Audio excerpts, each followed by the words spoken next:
voltamos com o Canal Livre, que hoje recebe o comandante militar da Amazônia, o general Augusto Heleno, que falava no bloco anterior dos equívocos da Declaração dos Direitos dos Povos Indígenas. Eu gostaria que o senhor citasse alguns desses equívocos. Olha, eu selecionei dois trechos aqui, o documento é extenso, né? Dois trechos aqui que são objeto de preocupação para nós militares. Primeiro deles, os povos indígenas têm direito à livre determinação. Em virtude disso, determinam livremente sua condição política e perseguem livremente seu desenvolvimento econômico, social e cultural. Até a independência do Brasil? Dúvidas o que é essa determinação livre de condição política. Se aparecer um cacique e de resolver, por exemplo, declarar a independência daquele território, do território brasileiro, será que está contemplado nessa? Essa é a minha grande dúvida. Pode Essa ser é a uma minha nação grande dúvida. independente. Mas aí, general, tem uma coisa... Os senhores veem que a preocupação não é infundada. Mas tem um cuidado aí, não se fala em soberania, não é soberania. Condição política. Condição política. A soberania, no caso, seria brasileira. Eu gostaria que os cientistas políticos se debruçassem sobre isso aqui e ver qual é a gravidade dessa afirmativa aqui, né? A outra diz assim, não se desenvolverão atividades militares nas terras indígenas, a menos que se justifiquem por ameaças graves para o interesse público. Não fale em soberania, não fale em segurança nacional, fale em interesse público. E diz depois o seguinte, ou que se faça um acordo com os índios, ou que eles as solicitem. Eu acho isso muito perigoso. Por isso que eu perguntei ao senhor se o senhor pode entrar lá sem autorização dos índios. Aí está dizendo que não. Hoje eu posso e entro. Mas aí está dizendo que não.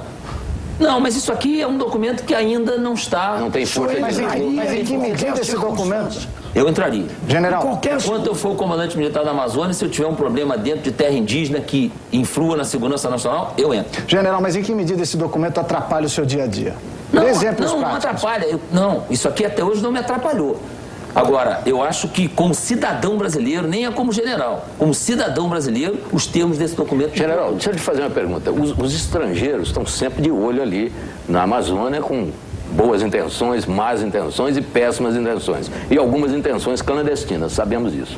Se por acaso um grupo estrangeiro for entrar em território indígena, estou falando só do território indígena, e for bem recebido por eles, pelos índios e tal, o Exército tem condição de avaliar as intenções desse grupo ali?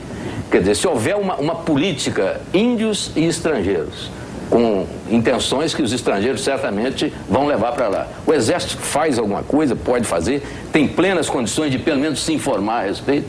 Ou isso acontece... Eles já fazem isso, general? Ou isso já acontece por lá e ninguém sabe? Não, desde que cheguem a nós informações de que essas ações estão comprometendo de alguma maneira a segurança nacional ou podem ter reflexos na soberania nacional, aí nós podemos atuar.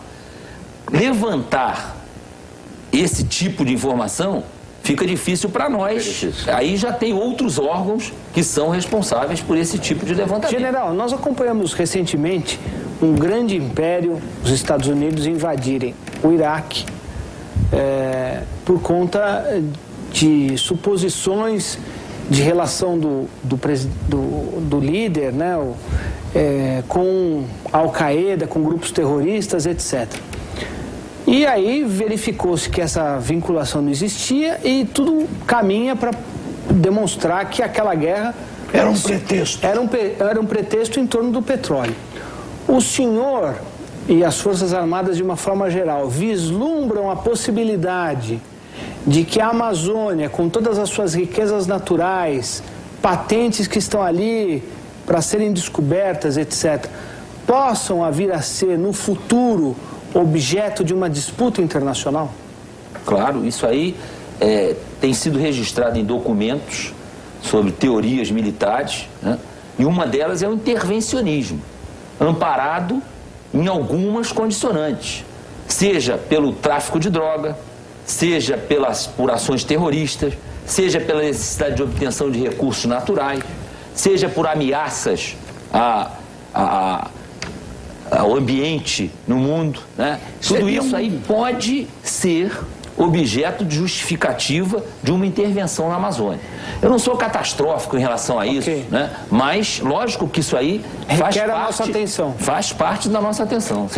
General, há uma teoria nova que está surgindo no direito mundial, o chamado direito de ingerência, em que uma nação poderia se justificar plenamente para entrar num outro território.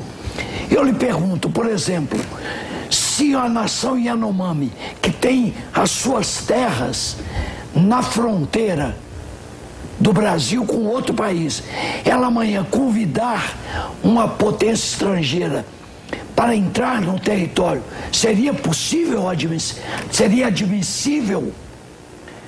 Não, de maneira nenhuma. A Força Armada brasileira admitiria essa possibilidade? Não, de maneira nenhuma. E eu evito muita utilização desse termo nação Yanomami, né? Porque isso dá margem exatamente... Mas as ONGs internacionais chamam de nações e povos. Não, e nós sabemos que a grande ameaça não armada em relação à Amazônia é que há um movimento, isso também é reconhecido, para caracterizar que o Brasil não tem condições de cuidar da Amazônia. Isso há uma orquestração a nível mundial. Capitaneada por quem? É difícil dizer quem capitaneia, isso são muitos interesses que estão em jogo, né? Porque a Amazônia, indubitavelmente, tem um potencial que nem nós conhecemos. Nós sabemos que é um potencial inesgotável. Existe um mapa dessas ONGs que teriam interesse, estariam, de alguma maneira, sendo instrumentos dessa orquestração? Existem levantamentos, né? Fica muito difícil atribuir só às ONGs esse tipo de atuação, né? Logicamente, algumas dessas organizações não governamentais são sadias, fazem trabalhos meritórios. Muitas delas são, o que já se disse, né, são ONGs picaretas. Né, tem de tudo lá. Tem de tudo, né, tem de tudo. E por trás de algumas dessas ONGs mal intencionadas, há presenças de estados estrangeiros. Isso é sabido, de empresas estrangeiras. Né, isso se sabe. O senhor pode citar alguma ONG caracterizada? Não, eu evito fazer isso porque, para fazer esse tipo de citação, eu teria que comprovar. Né? Mas, general, o senhor dizia há pouco que constrói-se um argumento internacional que acaba fundamentando a hipótese de alguma intervenção mais clara. Sim, isso para mim é claro. Isso é claro. Isso é claro. Eu acho que há uma orquestração mundial e há várias declarações de autoridades mundiais registradas comentando que a Amazônia não pode ficar na mão dos brasileiros porque eles não sabem cuidar da Amazônia. O Brasil tem que abrir mão de uma parte da sua soberania na Amazônia porque o mundo precisa... E as Forças Armadas, pelo que o senhor está dizendo, têm clara consciência disso. Há alguma política em gestação para dar uma resposta a isso? Não, nós não nos sentimos ameaçados até agora, que nós realmente temos condições de atuar na Amazônia, mais do que qualquer outro país do mundo, pelo que nós conhecemos da região. O senhor está dizendo atuar militarmente? Atuar militarmente, né? Agora, o que eu tenho insistido é que nós não podemos adiar mais a presença do Estado brasileiro na Amazônia. Eu tenho dito isto a todos os ministros que vão lá nos visitar. Ocupar os vazios, é isso que o senhor quer dizer? Nós precisamos nos fazer presentes, mas o Estado brasileiro, né? As instituições do Estado brasileiro... O judiciário... Tudo, o judiciário, a Polícia Federal, o IBAMA, a Receita Federal, o Ministério da Saúde, o Ministério da Educação. Nós temos que ter um projeto de desenvolvimento estratégico da Amazônia para fazer com que a Amazônia seja desenvolvida de forma sustentável. Até porque o desenvolvimento da Amazônia vai acontecer, quer a sociedade brasileira queira ou não. A opção da sociedade brasileira é fazê-lo sustentável ou não. E isso é uma opção que não dá para adiar mais. Tem que ter uma decisão, eu quero que a Amazônia tenha desenvolvimento sustentável, mas eu vou voltar a essa política não existe. Para a Amazônia. Essa política não existe. Não, existe, eu acho que existe. O governo tem se pronunciado, o ministro Mangabeira Unger várias vezes já foi à Amazônia. A gente percebe que há uma preocupação. No encontro com o presidente Lula, isso foi discutido, foi colocado? Eu acredito que sim. Eu acho que o presidente da República conhece o problema. Mangabeira Unger falou em inglês ou em português? Não, falou em português. O senhor Com entendeu sotaque. bem o que o Mangabeirão ganhou? Entendo, Com entendo. sotaque. Mas, general, o senhor sabe que existe outro tipo de invasão, de intervenção na Amazônia, que é aquela infiltração, aquela sequência de infiltrações de todo tipo. Os cientistas estão lá com esse nome ou com outro nome, as ONGs estão lá, as empresas estão lá. As igrejas Estão lá, essas igrejas todas estão lá, esses missionários americanos. Há pouco tempo nós fizemos uma grande reportagem mostrando isso. Quer dizer, é uma presença que começa a ficar intensa.